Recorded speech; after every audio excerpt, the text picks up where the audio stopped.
Hi, how do you like our new optional sunroof? It's just one of the many reasons Dodge Charger sales have soared over 40% this year. Why, no sooner do we get them in than... Well, sir, you can't take that car! In the middle of the 1960s, the Chrysler Corporation had a big problem with two letters, GM. Chevrolet, Pontiac, and Oldsmobile were making intermediate muscle cars like the Chevelle, GTO, and 442 that were selling well and hurting Chrysler, not only on dealer lots but also at drag strips and other racetracks across the country. This is where it all changed. This is the history of the Dodge Charger. Charger, new leader of the Dodge Rebellion.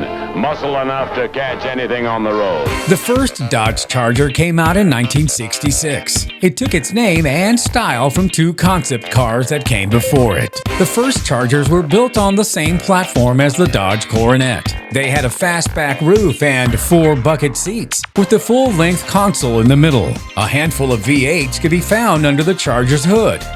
The next year of the Dodge was much the same mechanically. However, it did feature a few cosmetic changes. It got new headlights and an improved front grille to complement the new look. Additionally, they also gave attention to the rear end of the car, introducing new taillights that elevated the vehicle's entire look. This is one play he's not going to make. It's his turn to be on the receiving end of Dodge fever. Is it?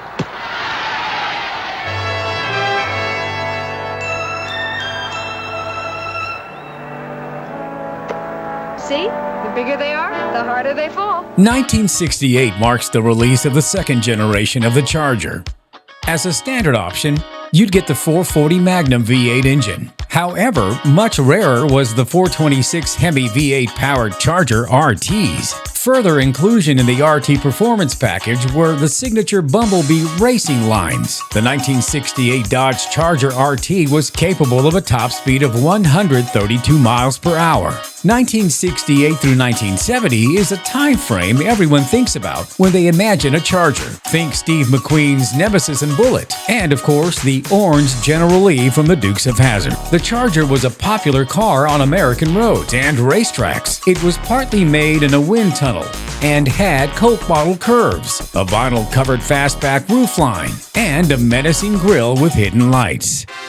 The Charger Daytona was born a year after the 1968 Dodge Charger. It has a longer front nose, which helps the car move through the air better. It has a V8 HEMI engine, which helps it make 425 horsepower. The car was very fast and had a lot of power. It has the distinction of being the first NASCAR car to go faster than 200 miles per hour. By far and away, it's 1971's best-style new car. That's Car and Driver magazine talking about the beautiful new Dodge Charger. The 1970s saw the introduction of the third generation of the Charger RT.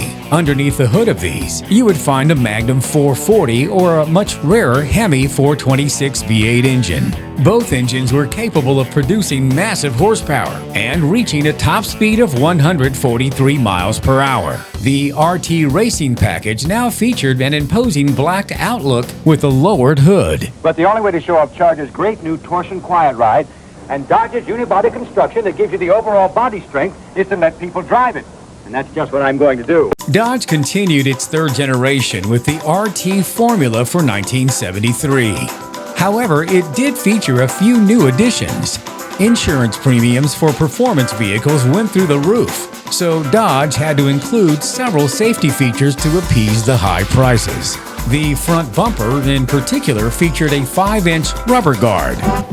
Today's Charger is a mid-sized car with a style that keeps it ahead of the crowd. And it's getting recognition. Hey, Charger! Maybe too much recognition? Hey, Charger! In 1975, the fourth generation was released. Dodge gave the Charger an all-new look and redesigned the car from the ground up. It was no longer the iconic muscle car it once was. Rather, it had been transformed into a luxury vehicle. The Cordoba served as the basis for the construction of this automobile's base.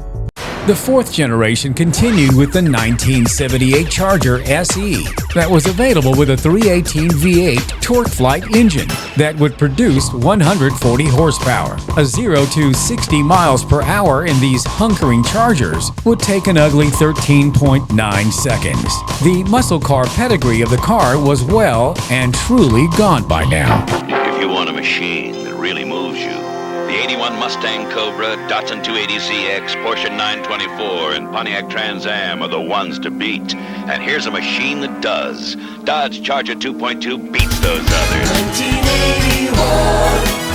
Midway through the year 1981 is when, strictly speaking, the fifth generation of the Charger debuted in the market. It underwent a complete makeover once more, and this time it took the form of a hatchback. It came equipped with a 4-cylinder engine, displacing 2.2 liters, and had a maximum output of 94 horsepower. These Chargers were also front-wheel drive, which was the first for the Charger brand, and something that disappointed longtime supporters of the vehicle. Presenting 3 cars you can actually fall in love with. Dodge Shelby Charger. Your heart will beat faster for $82.90. To spruce up the fifth generation of the Charger, Dodge released the Shelby Charger in 1983.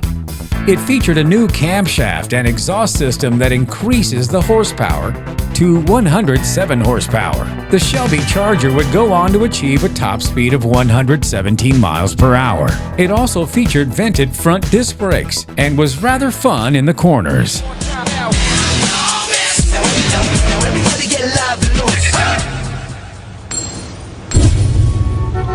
Dodge Charger, unleashed June 1st. Now on to the sixth generation. When Dodge unveiled the Charger concept at the Detroit Auto Show, they caught everyone off guard, and everyone was talking about it. It was first made available to the public in 2006, and the SRT8 variant quickly became a fan favorite. This beast's 6.1-liter HEMI V8 engine gave it the ability to accelerate from 0 to 60 miles per hour in 4.8 seconds. Brembo brakes were standard equipment on the SRT8, which was necessary given all that power. This is the all-new 2011 Dodge Charger, leader of the human resistance. The Charger RT was well and truly back in 2011 with the seventh generation. Its exterior was much the same as the sixth generation of the car. Underneath the hood was a 370 horsepower V8 that's capable of jetting from 0 to 60 in 5.2 seconds. Dodge also listened to the customers, and the seventh generation vehicles offer improved visibility. The SRT8 made a comeback in 2012, and it featured a 6.8-liter HEMI V8 that produces 470 horsepower and is capable of racing from 0 to 60 in 4.3 seconds, and will handle all corners thanks to the 2-mode active suspension. To manage all that speed, it had Brembo brake calipers.